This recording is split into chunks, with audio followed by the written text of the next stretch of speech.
नमस्कार, मैं सौरभ मिश्रा स्वागत करता हूं आप लोग का अपने यूट्यूब चैनल ई गुरुकुल में। फ्रेंड्स, हम लोग स्टार्ट करने वाले हैं BLI 221 की बुकलेट नंबर 3 का यूनिट नंबर 10, जिसका टाइटल है library information networks and consortia national and international. Friends, ये इस यूनिट का थर्ड वीडियो पार्ट है। इसके पहले दो वीडियो पार्ट्स में हमने library in information networks in India and library consortiums in India उसको कवर किया था।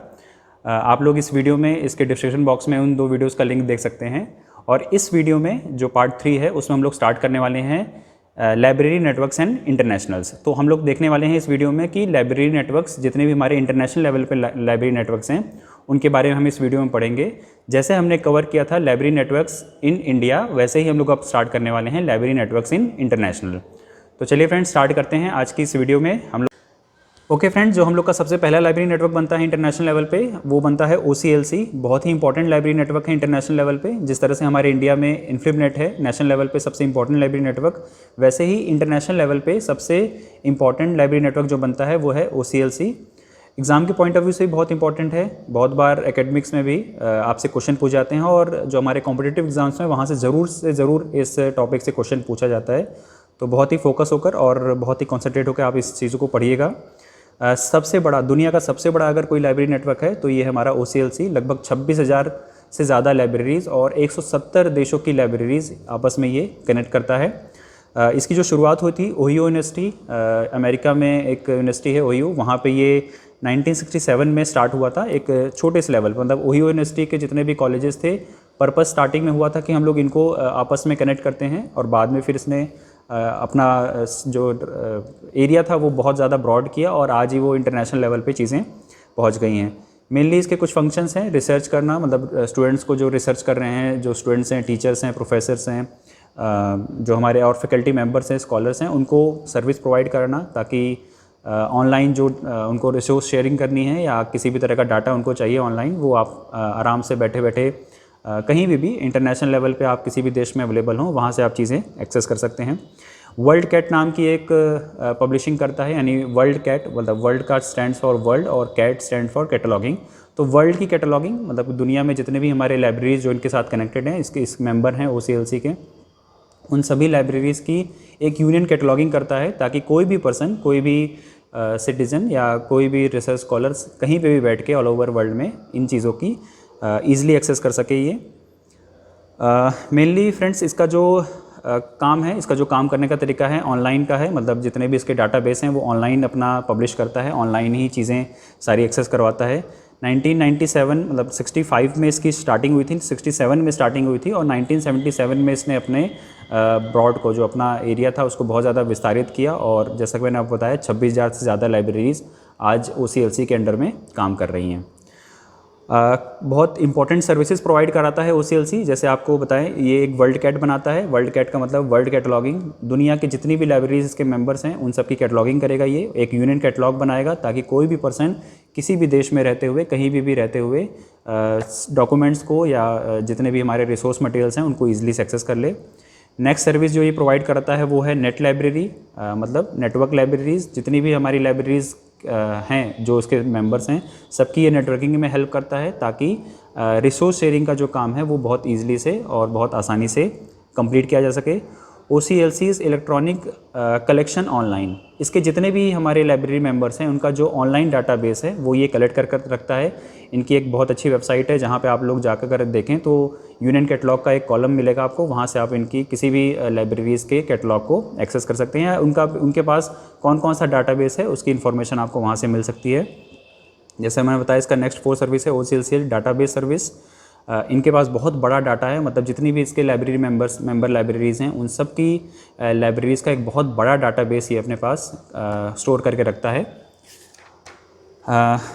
ये इसके कुछ सर्विसेज हैं, मेन इंपॉर्टेंट सर्विसेज। आप लोग अगर अपनी बुक में पेज नंबर 70 और 71 में देखेंगे, बुकलेट नंबर 3 के, आपको यहाँ से चीज़ें पढ़ने के लिए मिल जाएंगी। इसके कुछ बेनिफिट्स हैं जो इसके मेंबर्स होते हैं, जो इसके OCLC के मेंबर लाइब्रेरियंस हैं, उनके लिए क्या क्या बेनिफिट्स अवेलेबल हैं। पहला बेनिफिट है meet user at their point of need. जो भी लाइब्रेरी या कहीं से भी किसी भी देश से कोई भी लाइब्रेरियन अगर किसी भी पॉइंट को एक्सेस करना चाहता है तो वहाँ से ये चीज़ें एक्सेस हो सकती हैं ऑनलाइन, बिना किसी फिज़िकल बैरियर या टाइम बैरियर के। Expand your reference desk hour, आप अपने डेस्क आवर के मतलब कि आप एक ही घंटे में जो आप अगर फिज़िकली लाइब्रेरी को कहीं जाके बुक लेते और इशू रजिस्टर में और रिटर्न रजिस्टर में उसकी एंट्री करते, वो जो काम था ये बैठे बैठे ऑनलाइन आप कहीं से भी कर सकते हैं। किसी भी तरह की रेफरेंस सर्विसेज आपको चाहिए यहाँ पे मिल सकती है। किसी भी तरह के डॉक्यूमेंट्स को आप लोग को सर्च करना है वो आप यहाँ से इसी OCLC की जो वर्ल्ड कैट यूनियन कैटलॉगिंग है वहाँ से आप उसको चेक कर सकते हैं। नेक्स्ट इसकी जो सर्विस मिलती है, belong to several groups of simultaneously, आप एक ही समय पे बहुत सारे साइमल्टेनियसली ग्रुप में, मतलब इंडिया की या वर्ल्ड की किसी भी लाइब्रेरी में आप साइमल्टेनियसली एक साथ ही आपका एक्सेस बढ़ जाता है, जिससे आपकी एफिशिएंसी बढ़ जाएगी। Question and answer knowledge based, आपके पास बहुत सारे इसके ऑनलाइन जो एप्लीकेशंस हैं उसमें बहुत सारी ऑनलाइन क्वेश्चन आंसर हैं, जिससे आप जाकर चेक करेंगे तो आपको चीज़ें बहुत ईजिली और बहुत आसानी से समझ में आ जाएंगी। नेक्स्ट है रेफरेंस मैनेजमेंट बेनिफिट, मतलब जो हमारे इसके मैनेजमेंट हैं जो इसको मैनेज कर रहे हैं उनके लिए क्या क्या सर्विस अवेलेबल है। वेब बेस्ड सर्विस, पूरे ऑल ओवर वर्ल्ड में जितने भी इसके मतलब डाटा हैं या इसके मेंबर्स हैं उनको वेब सर्विस मिली है, कहीं से भी किसी भी रिमोट एक्सेस से आप इनकी डाटा को एक्सेस कर सकते हैं। यूनियन कैटलॉग बना रहे हैं वो इनका एक बेनिफिट अलग से मिल जाता है। एक्सपेंड पैट्रॉन्स लिंक्स, जितने भी इनके रीडर्स हैं जो इस यूनियन कैटलॉग या OCLC के मेंबर्स हैं, स्टूडेंट मेंबर्स हैं, वो आप कहीं से भी किसी भी रिमोट एरिया से लाइब्रेरीज़ को, डॉक्यूमेंट्स को या अपने रीडिंग मटेरियल्स को एक्सेस कर सकते हैं। ये अगर कोई मेंबर बनता है तो वो इनको ये सब बेनिफिट्स उनके मिलते हैं। फुल एक्सेस है, किसी भी तरह के डॉक्यूमेंट्स को और किसी भी तरह की इन्फॉर्मेशन को हाइड नहीं किया जाएगा, जो इनके पास अवेलेबल है वो सारा आपको मिलेगा। यूज़र इंटरफेस, आप किसी भी यूज़र से, मतलब कोई दो रिसर्चर, दो स्कॉलर्स, फैकल्टी मेंबर्स आपस में इंटरेक्ट कर सकते हैं इनसे। ये फैसिलिटीज़ आपको अगर मिलती है अगर आप इनके मेंबर बनते हैं। तो फ्रेंड्स ये हमारा था OCLC, बहुत ही इम्पोर्टेंट एक नेशनल लाइब्रेरी, इंटरनेशनल लेवल का लाइब्रेरी नेटवर्क है। इसको प्लीज़ ज़रूर पढ़िएगा, बहुत ही इंपॉर्टेंट है और बहुत बार एग्जाम्स में क्वेश्चन पूछे जाते हैं। चलते हैं अपनी नेक्स्ट जो हमारा लाइब्रेरी नेटवर्क है उसकी तरफ। जो हम लोग का सेकंड लाइब्रेरी नेटवर्क है इंटरनेशनल लेवल पे वो है रिसर्च लाइब्रेरी ग्रुप। ये भी एक तरह का US बेस्ड लाइब्रेरी ग्रुप था या लाइब्रेरी नेटवर्क है, जिसमें 150 अलग अलग लाइब्रेरीज़ आपस में कनेक्टेड थी। मेन लाइब्रेरीज़ अगर आप इसमें देखेंगे तो आपको New York library, Columbia library, Harvard library, ये सारी लाइब्रेरीज़ का आपस में एक नेटवर्क बना। बट धीरे धीरे देखा गया कि साइमल्टेनियसली जो OCLC डेवलप हो रहा था वो काफ़ी ज़्यादा पॉपुलर हो गया US में, और बाद में 2006 में इस रिसर्च लाइब्रेरी ग्रुप को मर्ज कर दिया गया OCLC से। तो आज अगर प्रेजेंट टाइम में देखेंगे तो OCLC में एक अलग डिवीज़न के रूप में ये रिसर्च लाइब्रेरी ग्रुप का जो नेटवर्क है वो काम करता है। OCLC का ही पार्ट है बट एक अलग डिवीज़न के रूप में इसने काम करना शुरू कर दिया है 2006 से। ये भी अपना OCLC वर्ल्ड कार्ड जो कैटलॉगिंग कार्ड है या यूनियन कैटलॉगिंग है वो ये काम करता है। इसकी बहुत सारी एक्टिविटीज़ हैं, मतलब बहुत तरह की एक्टिविटीज़ अपने ये मेंबर्स को प्रोवाइड कराता है या बहुत सारी एक्टिविटीज़ में ये काम करता है। जैसे इसमें देखा हम लोग किसी भी लाइब्रेरी नेटवर्क में देखते हैं ये शेयर करता है, रिसोर्सों को शेयर करना इसका एक मेन एक्टिविटी है इस लाइब्रेरी ग्रुप का। स्पेशल कलेक्शंस, जो कभी कभी स्पेशल कलेक्शन या स्पेशल कैटलॉगिंग जो चीज़ होती हैं वो अपने लाइब्रेरी मेंबर्स को ये शेयर करता है। कुछ प्रोग्राम्स शेयर करता है, जब कभी कोई डेवलपमेंट, किसी तरह का रिसर्च एंड डेवलपमेंट किसी फील्ड में हो रहा हो तो उस रिसर्च एंड डेवलपमेंट की एक्टिविटीज़ को प्रमोट करने के लिए ये बहुत सारे प्रोग्राम लॉन्च करता है और अपने जो मेंबर ग्रुप्स हैं उनको प्रोवाइड कराता है। सोशल इंटरेक्शन इसका एक मेन फीचर आता है कि ये अपने जो रीडर्स हैं, लाइब्रेरियंस हैं या अलग तरह के रिसर्च स्कॉलर्स हैं उनको आपस में एक तरह का सोशल इंटरेक्शन देता है ताकि चीज़ें और रिसोर्स आसानी से आपस में शेयर किया जाता रहे। तो फ्रेंड्स एक छोटा सा इंट्रोडक्शन पार्ट था, आप इसको पेज नंबर 75 में देख सकते हैं, ये आपको मिल जाएगा। हमारा जो नेक्स्ट इंटरनेशनल लाइब्रेरी नेटवर्क है वो है JISC। ये भी एक तरह का इंफॉर्मेशन टेक्नोलॉजी पे बेस्ड नेटवर्क है, बट इसका जो मेन फंक्शन है वो आपको देखेंगे UK में मिलेगा। UK बेस्ड लाइब्रेरी नेटवर्क है। यूनाइटेड किंगडम में अगर आप, मतलब जो इंग्लैंड है वहाँ पे जितने भी रिसर्च स्कॉलर्स हैं, टीचर्स हैं, एडमिनिस्ट्रेटर्स हैं वो इस लाइब्रेरी नेटवर्क से कनेक्ट होकर अपनी जो भी रिसोर्स रिक्वायरमेंट है वो यहाँ पे फुलफ़िल कर सकते हैं। बहुत ज़्यादा मतलब डेवलप तो नहीं है, आज OCLC ही सबसे ज़्यादा डेवलप्ड हो चुका है और हमारे लाइब्रेरी साइंस में देखा जाए तो सबसे ज़्यादा जो मेन इंफॉर्मेशन और शेयरिंग का जो प्लेटफॉर्म बना है वो OCLC है, वही सबसे ज़्यादा इंपॉर्टेंट है। इसके कुछ मेन फंक्शंस हैं, वही जो फंक्शंस सभी हमारे लाइब्रेरी नेटवर्क्स फुलफ़िल करते हैं वो करेगा। अपने अपने जो लाइब्रेरी नेटवर्क्स मेंबर्स हैं उनको सर्विस प्रोवाइड कराना, उनके साथ रिसोर्स की शेयरिंग करना, अपडेट्स देना, ट्रेनिंग देना, ठीक है। और भी जो स्ट्रेटजीज़ हैं उन पे काम करना, ये इसका एक मेन सर्विस हो जाती है। ये एक सन कैट के नाम से एक लाइब्रेरी यूनियन कैटलॉग बनाता है, SUN सन, और CAT cat stand for cataloguing. तो ये इसका एक अलग से थोड़ा सा स्पेशल आता है कि सन कैट के नाम से एक अपना यूनियन कैटलॉग बनाता है। 91 लाइब्रेरीज़ जो भी हमारे यूनाइटेड किंगडम की हैं, UK की यानी इंग्लैंड की हैं, वो आपस में इनके साथ कनेक्टेड हैं।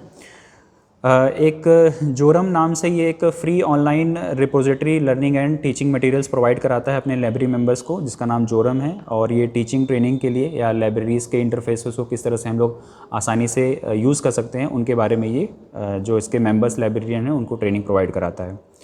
सो फ्रेंड्स, ज़्यादा इंपॉर्टेंट नहीं था, बस आप रेफरेंस के लिए इसको याद रखिए। एग्ज़ाम के पॉइंट ऑफ व्यू से बहुत ज़्यादा रिलेवेंट और इंपॉर्टेंट तो चीज़ें नहीं है ये। आगे बस OCLC पे ही फोकस करिएगा आप लोग, वो ज़्यादा इंपॉर्टेंट है। मैं रिक्वेस्ट करूँगा OCLC की वेबसाइट पे आप लोग ज़रूर जाइए, वहाँ पे कम से कम जो उसके मेन इंटरफेसेस हैं उनको ज़रूर एक बार देखिएगा। नेक्स्ट हमारा जो इंटरनेशनल नेटवर्क बनता है वो है joint academic network, JANET net, ठीक है। ये भी एक UK बेस्ड का ही लाइब्रेरी नेटवर्क है, लगभग सेम चीज़ें जो भी हमारा अभी मैंने देखा था जिसमें उसने वो ही सारा फंक्शन लगभग ये एक लाइब्रेरी नेटवर्क कर रहा है, अपने मेंबर्स को सर्विस प्रोवाइड कराना, और जितने भी UK के नेटवर्क लाइब्रेरीज़ हैं, यूनिवर्सिटीज़ हैं, स्कूल्स हैं, कॉलेजेस हैं, उनको आपस में इंटरकनेक्ट करके या इंटरलिंक्ड करके रिसोर्सेज की या डाटास की इंफॉर्मेशंस की आपस में शेयरिंग करना, ये इसका एक मेन फंक्शन है। बहुत सारी सर्विसेज प्रोवाइड कराता है अपने जो उसके मेंबर लाइब्रेरियंस हैं। जैसे पेज नंबर 78 में आप देखेंगे तो जेननेट सर्विस, ठीक है, ये एक तरह का वही ऑनलाइन पोर्टल्स हैं रिसोर्स की शेयरिंग करने का और इन्फॉर्मेशन को शेयर करने का। मेल सर्विस, बहुत सारी इंपॉर्टेंट मेल्स और इन्फॉर्मेशन को ये मेल के माध्यम से आपस में शेयर करते हैं। नेटवर्क सपोर्टिंग सर्विस, अगर कहीं पे नेटवर्क स्टेब्लिश करना है या कोई प्रॉब्लम आई है नेटवर्किंग में तो उनको सपोर्ट करने के लिए ये सर्विस प्रोवाइड कराएगा। यूज़रनेट न्यूज़ सर्विस, यूज़र नेट्स मतलब जितने भी इसके यूज़र्स हैं उनको न्यूज़ सर्विस, मतलब कौन सी इंपॉर्टेंट न्यूज़ और करंट अफेयर्स में क्या क्या चीज़ें डेवलपमेंट हो रही हैं किसी भी फील्ड में जिसमें उसके रिसर्चर्स, उसके स्टूडेंट्स अवेयर होना चाहते हैं, एक न्यूज़ लेटर के माध्यम से ये सर्विस प्रोवाइड कराता है। वीडियो कॉन्फ्रेंसिंग सर्विस देता है, ठीक है। कभी भी अगर किसी दो ग्रुप्स को या पर्सनस को, रिसर्चर्स को, स्कॉलर्स को, स्टूडेंट्स को आपस में वीडियो कॉन्फ्रेंसिंग करने की ज़रूरत पड़े तो उसके लिए ये चीज़ें अवेलेबल कराता है। हालांकि ये चीज़ें अब धीरे धीरे इनरेलेवेंट हो रही हैं, जैसा कि मैंने बताया आपको OCLC ही ज़्यादा रिलेवेंट है इस समय। ट्रेनिंग प्रोवाइड कराता है अपने यूज़र्स को, अपने जो इनके स्टाफ मेंबर्स हैं या किसी और स्पेशल ग्रुप्स को अगर इनकी रिक्वेस्ट होती है तो उनको ये ट्रेनिंग कराने का या ट्रेनिंग प्रोवाइड कराने का काम प्रोवाइड कराता है। नेक्स्ट हमारा जो लाइब्रेरी नेटवर्क है वो है Chinese academic library and information system. ये एक चाइना बेस्ड लाइब्रेरी नेटवर्क है। चाइना की जो भी यूनिवर्सिटीज़ हैं, मेन यूनिवर्सिटीज़, उनका जैसे हमारे इंडिया में इनफ्लिपनेट है वैसे ये चाइना में ये CALIS यानी China academic library information network या सिस्टम वो काम करता है। जैसे हमने इंडिया में अपने इनफ्लिपनेट पढ़ा था, इंडिया की जितनी भी लाइब्रेरीज़ हैं, UGC नेट की, IITs की, IIMs की, उनकी सब लाइब्रेरीज़ का आपस में नेटवर्किंग इनफ्लिपनेट कहलाता है। वैसे ही चाइना में ये एक चाइना बेस्ड लाइब्रेरी नेटवर्क है। इनके ये जो एम्स हैं, ऑब्जेक्टिव हैं, ऑब्वियसली हमारी जितने भी चाइना की जितने भी लाइब्रेरीज़ और इंफॉर्मेशन इंस्टीट्यूशंस होंगे उनको आपस में कनेक्ट करना, उनको सर्विस प्रोवाइड कराना। गवर्नमेंट और गवर्नेंस इनका जो भी होता है वो मेनली पूरी तरह से गवर्नमेंट फंडेड है, मतलब गवर्नमेंट के ही अंडर में ये सारी चीज़ें या जितने भी सर्विसेज हैं इसकी वो सारी चलती हैं। इनका जो डाटाबेस है, क्योंकि चाइना में आप लोग जानते होंगे सारी चीज़ें गवर्नमेंट के ही अंडर में होती है, सेंट्रलाइज होती हैं, तो सारा फंडिंग और इसकी जितनी भी मैनेजमेंट की चीज़ें हैं वो सारी हमारी गवर्नमेंट ही करती है।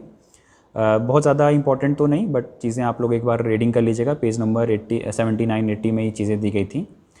तो फ्रेंड्स, ये वीडियो लगभग मैं यहीं पे कंक्लूड करता हूँ, क्योंकि बहुत ज़्यादा चीज़ें नहीं है डिस्क्राइब करने की, वीडियो को लंबा करने से कोई मतलब नहीं है। फिर से एक बार रिमाइंड करा दूँ, OCLC को बहुत अच्छे से कंप्लीट करिएगा, वो हमारे एग्ज़ाम के पॉइंट ऑफ व्यू से भी और हमारे कॉम्पिटिटिव एग्ज़ाम के पॉइंट ऑफ व्यू से बहुत इंपॉर्टेंट है। तो फ्रेंड्स, ये थी हमारी इस वीडियो लेक्चर की पार्ट 3, मतलब इस यूनिट का पार्ट 3। और आने वाले टाइम में हम लोग इसका जो पार्ट 4 करेंगे उसमें हम लोग लाइब्रेरी कंसोर्टियम इंटरनेशनल लेवल पे जितने भी लाइब्रेरी कंसोर्टियम्स हैं उनको देखेंगे। तो फ्रेंड्स, ये थी आज की वीडियो। आप लोग को वीडियो कैसी लग रही है प्लीज़ ज़रूर हम लोग से शेयर करिएगा, कमेंट के माध्यम से आप अपने क्वेश्चंस पूछ सकते हैं। और अगर आपको वीडियोज़ अच्छी लगी तो अपने फ्रेंड के साथ ज़रूर शेयर करिए, वीडियो को लाइक करिए और चैनल को सब्सक्राइब करिए। Thank you.